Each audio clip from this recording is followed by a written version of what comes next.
Hello, welcome to 1000 Words, Stories on the Way. My name is Matthew Clark, and I'm so glad that you're here this week. Let me start right off by saying that I have some really exciting news for you. I've finished the recording of a new full-length album called Only the Lover Sings, Meditations on the Woman at the Well in Story and Song. This is the first album I've made since 2016, and so it's been a long time coming. I've been working on this album for about 5 or 6 years, and along with the album, and along with some amazing guest essayists, I've written a book that goes with the album. So the album and the book will be released together on May 6th. But between now and then, I'll be releasing 3 singles from the album. And the first one comes out Friday, March the 4th. That's just a couple of weeks away. So mark your calendars for Friday, March the 4th for the first single, and follow along on my Instagram. You can learn more about it, and you can keep up with the releases. So, and also, this album and book are a part of a trilogy. I've been working on this for a lot of years, and the first album and book come out this May. The second one comes out about a year after that, and then the third one comes out about a year after that. And I'll keep you updated with all that. So, all right. Well, about a week ago, a friend of mine posted something on Facebook, and he asked, why is it so difficult to apologize? That was so interesting. That got me thinking. And so today I wanted to share some thoughts on that. Now, there's so much you could say. There are so many important, kind of side conversations about reconciliation and apology. But there's something very powerful about vulnerability. Something life-changing about admitting that we've been wrong. Something really beautiful about exposing ourselves to rejection, but then discovering that we are still loved and accepted. But if we're honest, that feels really, really dangerous. So that's the question I'm asking this week in this essay entitled, Why is it so hard to apologize?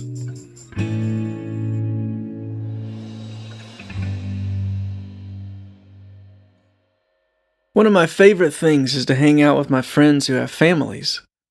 Some of those friends have teenagers now that I remember as newborns, just coming home from the hospital.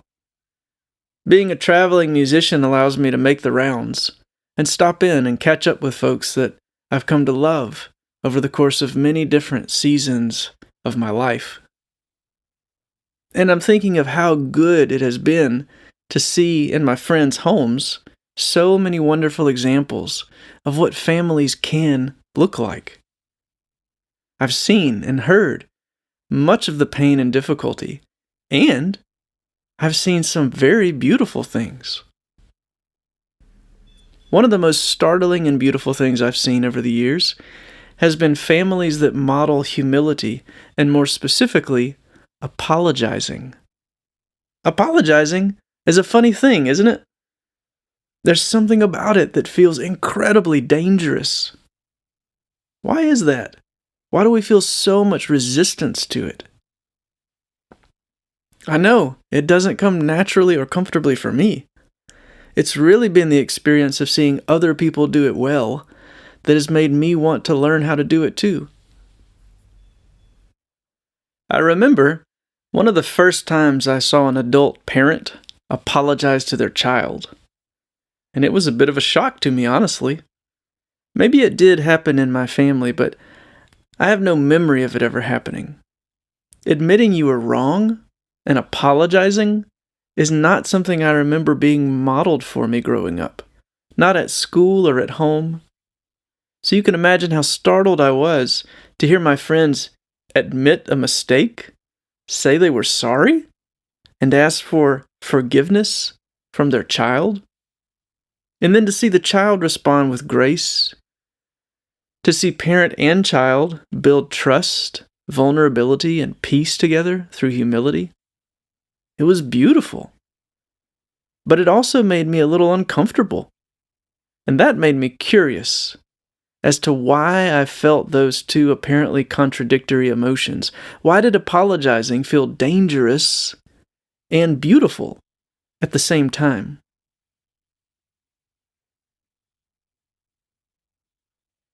I'd like to start with the most basic human need, which is to be loved.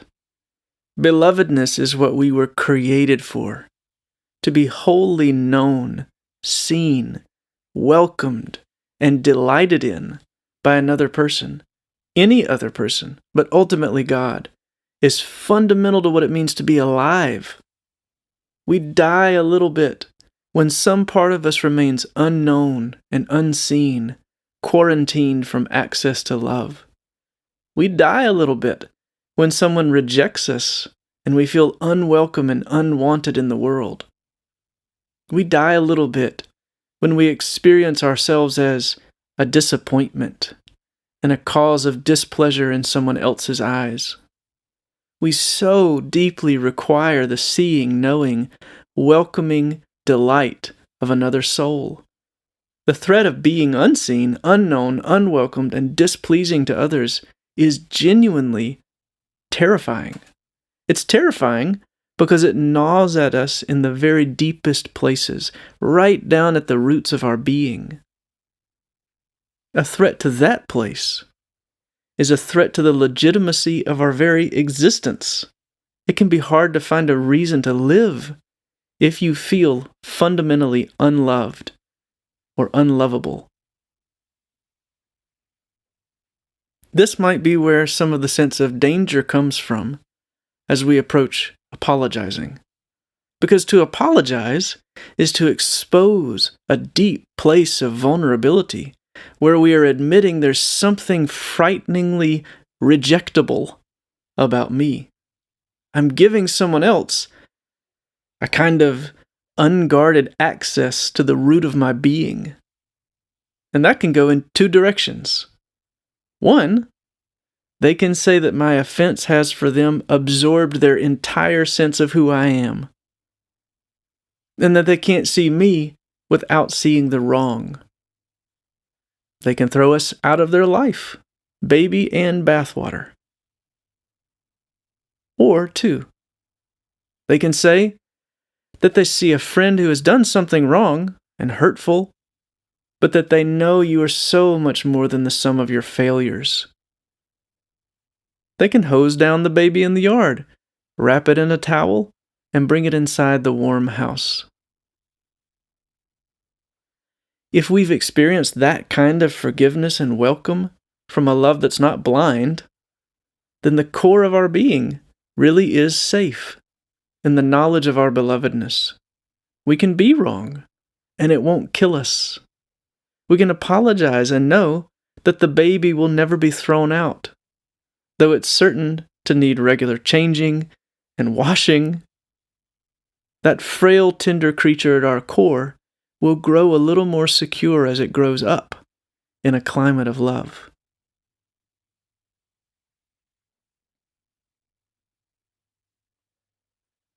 However, and I'll speak for myself, I have a tendency to defend myself when I first begin to hear the call to apologize. Rather than admitting I was wrong, surely the better thing to do would be to explain the situation so that you understand the mostly good intentions I had. You see, there were extenuating circumstances. I see there was a right thing to do, but you can understand why I couldn't do it, and on and on. In short, I opt to protect myself from the possibility of rejection. If I can soften the offense, then I can lessen the vulnerability. Here's the thing, if that becomes a habit, it creates all kinds of blind spots, and in the long run, a really pervasive practice of self-protection makes way for the justification of any number of despotic cruelties. It's dictators who become paranoid that someone's out to get them, tyrants who silence anyone who might speak against them, and abusers who prey on the vulnerabilities of others so that their own vulnerabilities are not exposed. Cain's murder of his brother Abel was the wrong response to an invitation to just admit that he was wrong. Similarly, Jesus' blood is spilled by a race who have followed Cain's habit of protecting ourselves against the vulnerability of admitting that we are wrong. Cain shows us that murderous pride and debilitating insecurity are two sides of the same coin. We're afraid Jesus will reject us if we apologize, and so we reject him. But nothing could be further from the truth. Jesus' every intention as he approaches us is to see, know, welcome, and delight in us, if we will see, know, welcome, and delight in him. Ironically, though God has no sin to apologize for, he chooses the way of vulnerability.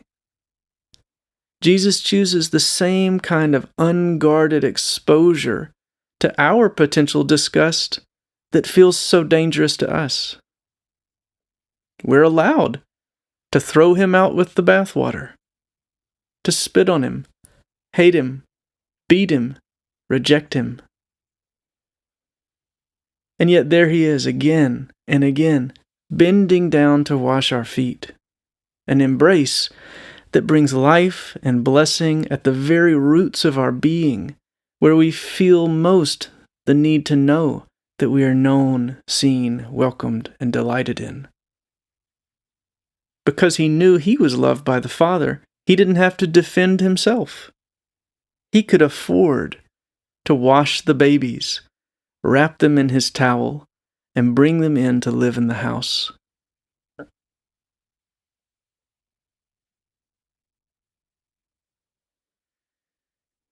When I cease trying to protect myself from God and I allow him to touch those most tender places with his gentle and complete acceptance, then I can forgive myself and I can forgive others. When I'm safe in Jesus' vulnerability, I can afford to be vulnerable myself. Now, there's another good conversation to be had about safe and unsafe people. But here I'm talking mainly about my own desire to get better at apologizing. Because growing in our ability to apologize is key to loosening the grip of fear on our hearts, allowing our thirsty roots to stay near the living water, like naked toes in Jesus' wash basin, where God in vulnerability and humans in vulnerability meet, in a place that feels so dangerous. But that is the place, and those are the conditions where we discover we truly are known, seen, welcomed, and delighted in.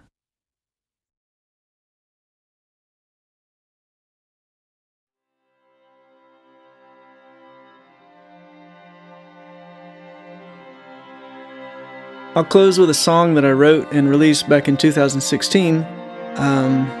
It's called Dying to Believe, and it was part of an album called Beautiful Secret Life. And you can listen to Beautiful Secret Life on, any favorite streaming service like Spotify, Apple Music, and so forth. It's online. Dying to Believe is a song about taking the things that haunt our hearts, taking those things to the Lord, and letting him meet us in that vulnerable place.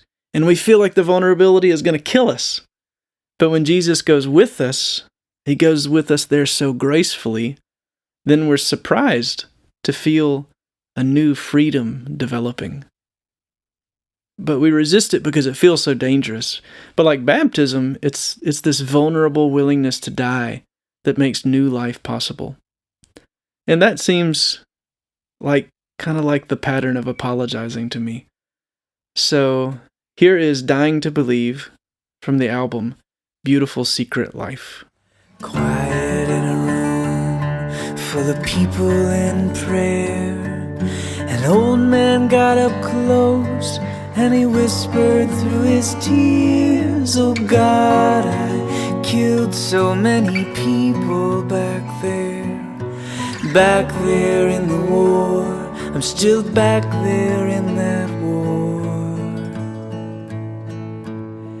I'm sorry for all the things that I have seen. I confess my heart is caught somewhere in between all that kills me and all I'm dying to believe.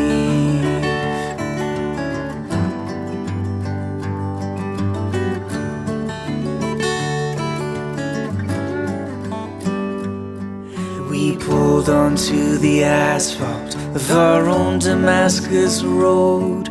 You were thinking through sadness from 30 years ago. What you said, well, it knocked me to the ground. If Jesus says forgiven, then Jesus means forgiven. And I'm sorry for the things that I have done. In this jungle I am tangled in the fear my sins have won, and it kills me, but I am dying to believe.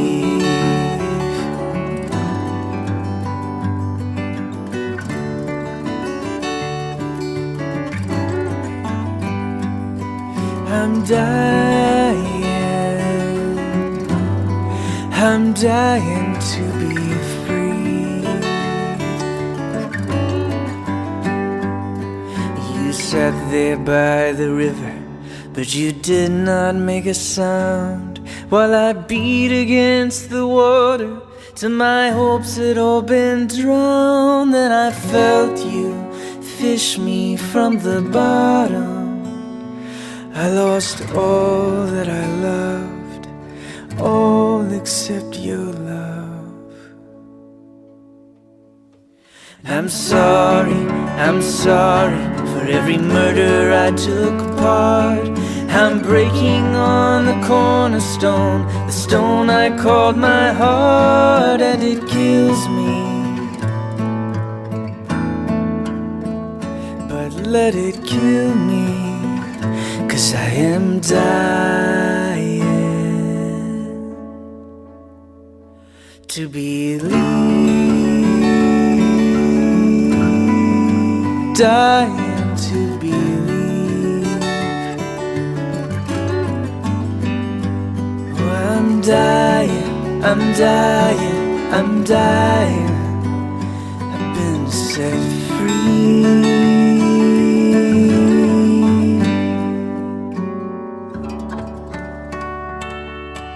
Okay, folks. Please subscribe. Please leave a review on your podcast app. Share this podcast episode with somebody if you found it helpful. And follow along on Instagram as I get ready to release the first single from this new album on Friday, March 4th. And besides that, thanks so much for being here. Hope you have a great week, and I will see you next time on 1000 Words.